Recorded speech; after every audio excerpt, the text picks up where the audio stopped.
J'ai beaucoup de souvenirs intéressants. Peut-être le meilleur souvenir, c'est la première fois que je suis venu. J'étais relativement jeune et on m'avait donné la direction d'une session sur la spectroscopie laser. Et donc j'ai eu l'occasion de rencontrer des personnes dont j'avais entendu parler au préalable par leurs publications, par leurs travaux, et de les voir en chair et en os, d'avoir à interagir avec eux, non seulement sur des questions scientifiques, mais sur des problèmes de la vie courante, parce qu'à l'époque, les chalets étaient beaucoup plus spartiates, étaient beaucoup moins modernes qu'aujourd'hui.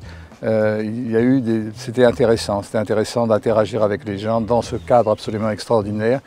Et j'ai gardé un souvenir inoubliable de cette session du mois de juillet 1975.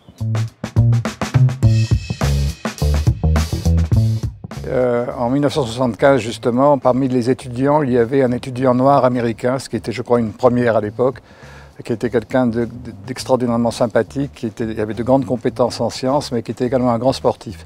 Et il nous a dit qu'il pouvait nous faire une démonstration de karaté, qu'il était capable de casser plusieurs planches de pain si elles étaient complètement espacées avec le tranchant de sa main.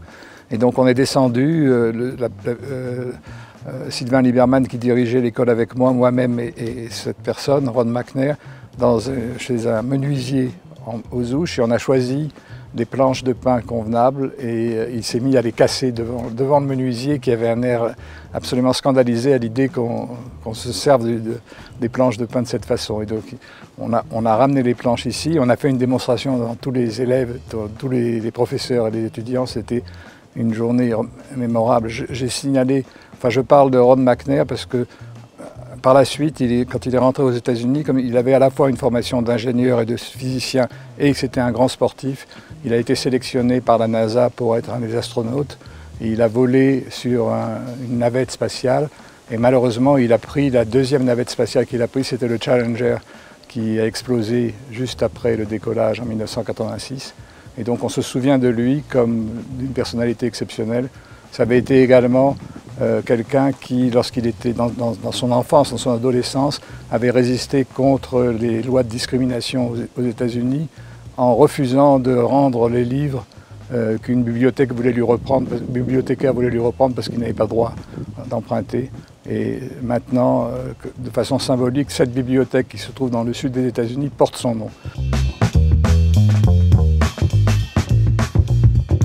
C'est un endroit remarquable parce que c'est un endroit où, à plusieurs reprises, j'ai pu rencontrer des collègues qui travaillaient dans le même domaine que moi, travaillant avec des origines, des cultures très différentes.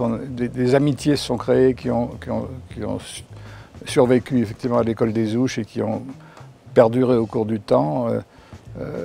C'est une atmosphère, c'est très rare parmi les différentes occasions qu'on a de se réunir, d'être dans un endroit où on se réunit pendant un temps relativement long, c'est de l'ordre de 1 mois, dans un cadre absolument extraordinaire, avec du temps pour les discussions, avec du temps pour les échanges en dehors de la science et de la physique. Et cette convivialité est extrêmement importante.